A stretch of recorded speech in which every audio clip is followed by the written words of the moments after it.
Assalamualaikum warahmatullahi wabarakatuh. Waalaikumsalam warahmatullahi wabarakatuh. Di sini kami mempresentasikan materi tentang problematika dakwah. Nama anggota kelompoknya ada Nurhilda Pragita Cahyani, Novia Murtimilen, Ifta Rutailah, Cynthia Ananda, Nadia Hairani, Pradana Eka Prameswari, Linda Arya Cahyana, Arinda Puspita, Siti Latifah, yang terakhir ada Cindy. Untuk selanjutnya lingkup pembahasan di sini ada 6 materi. Yang pertama, pengertian problematika. Yang kedua, hal-hal yang terdapat pada pendakwah. Yang ketiga, permasalahan dakwah. Yang keempat, dalam Islam ideologis. Yang kelima, strategi pemecahan masalah dakwah. Yang terakhir ada langkah-langkah untuk memecahkan masalah. Untuk materi selanjutnya akan dijelaskan oleh Cynthia. Baik, untuk yang pertama yaitu pengertian problematika. Problematika berasal dari kata problem yang artinya soal, masalah, perkara sulit, maupun persoalan. Problematika sendiri secara leksikal mempunyai arti yaitu berbagai problem. Untuk jadi pengemban dakwah cukup bermodalkan keimanan, ilmu, dan juga kemauan. Sebagaimana firman Allah Subhanahu wa taala dalam Al-Qur'an surat Fussilat ayat ke-33 yang artinya, siapakah yang lebih baik perkataannya daripada orang yang menyuruh manusia menuju Allah? Selanjutnya dijelaskan oleh Nadia.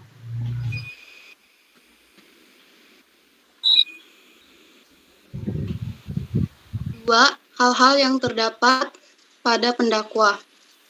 Pertama, hubungan spiritualitas.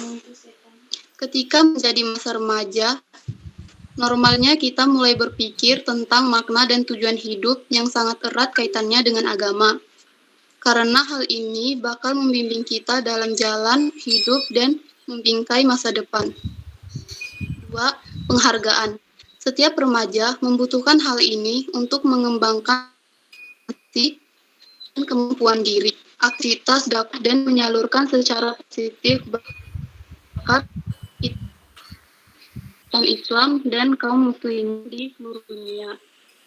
Dia rasa memiliki. Remaja seusia kita sering terpaksa gabung dalam kelompok yang memiliki dan kita. Karena di sana kita bisa bertambahan informasi, konsultasi gratis, merasa aman, nyaman, dan diterima. Yang keempat, kecakapan dan kepercayaan diri. Remaja sering terlihat ingin diakui kalau dia mampu dan percaya diri menjalani hidup mandiri, mampu menentukan pilihan atau mengatasi masalah tanpa bergantung pada orang lain. Kelima, kontribusi. Mereka memberi kontribusi alias ikut berserta, nggak egois dan individualis, atau sikap gawan sangat penting buat perkembangan identitas yang sehat pada remaja seusia kita. Dengan ini kita berlatih untuk peduli dan terhadap permasalahan di. Untuk materi 3 dijelaskan oleh Cindy. Yang ketiga, permasalahan dalam dakwah. Resiko dakwah tentu adalah sunatullah atau wajar terjadi. Karena yang kita dakwahkan ajaran Islam. Sementara objek dakwah kita yang di rumah, sekolah, kampus, atau tempat kerja, semuanya udah kadung diselimuti atau pemikiran yang sesat, yang jelas-jelas bertentangan dengan Islam. Otomatis dakwah kita tidak akan berjalan semulus di jalan tol. Kita bisa contoh 75 orang muslim dari suku Khazraj saat terjadi peristiwa Bai'atul Aqabah kedua. Saat itu salah seorang paman Nabi yang melindungi dakwah beliau meski bukan muslim bernama Abbas bin Ubadah mengingatkan kaum muslim dari Khazraj itu akan risiko dakwah yang akan dihadapi jika tetap membaiat Nabi. Selanjutnya dijelaskan oleh Linda. Kaum itu pun menjawab, sesungguhnya kami akan mengambilnya meski dengan resiko musnahnya harta benda dan terbunuhnya banyak tokoh. Kemudian mereka berpaling pada Rasulullah dan berkata, "Wahai Rasulullah, jika kami memenuhi suara seruanmu, maka apa balasannya bagi kami?" "Surga," jawab beliau dengan tenang. Ternyata risiko dalam dakwah adalah jalan menuju surga Allah yang selama ini kita rindukan. Seberat apapun jalan itu, kita hanya perlu bersabar dan tetap istiqomah. Abu Dawud telah meriwayatkan sebuah hadis dengan sanad hasan. Setelah engkau akan datang masa kesabaran, sabar pada masa itu seperti menggenggam bara api. Orang-orang yang bersabar akan mendapatkan pahala sebagaimana 50 orang laki-laki yang mengerjakan perbuatan tersebut. Para sahabat pun bertanya, "Wahai Rasulullah, apakah pahala 50 di antara mereka?" Rasulullah menjawab, "Bukan, tetapi pahala 50 orang laki-laki di antara kalian." Selanjutnya dijelaskan oleh Lala.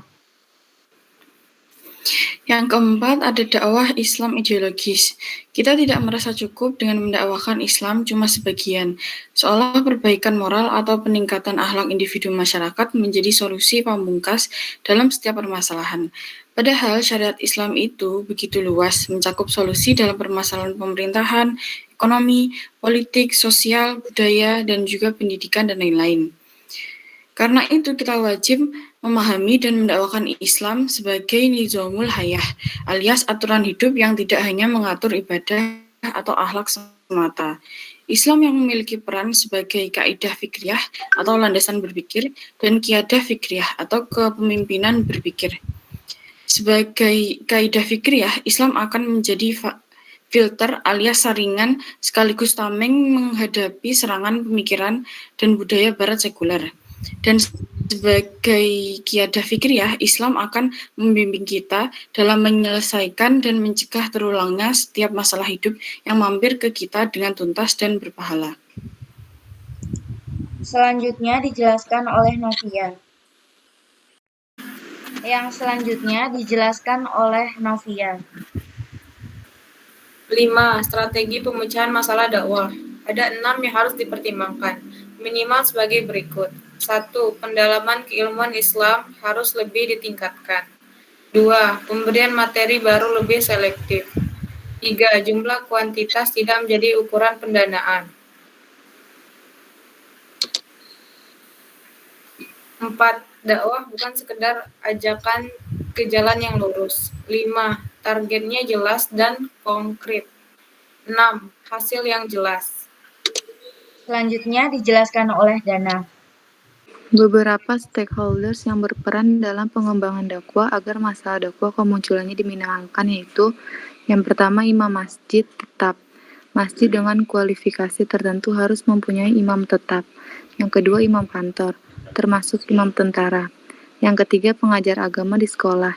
Yang keempat, tenaga profesional di kantor-kantor di bawah naungan Departemen Agama, termasuk pengadilan agama atau pengadilan tinggi agama. Yang kelima, tenaga kerja profesional dalam organisasi keagamaan. Dan yang terakhir, peran lain yang arahannya jelas, termasuk menjadi anggota LSM, ketertarikan individu untuk memilih profesi lain seperti menjadi wartawan, politikus, wira swasta, dan lain-lain. Selanjutnya, materi ke-6 dijelaskan oleh Arinda.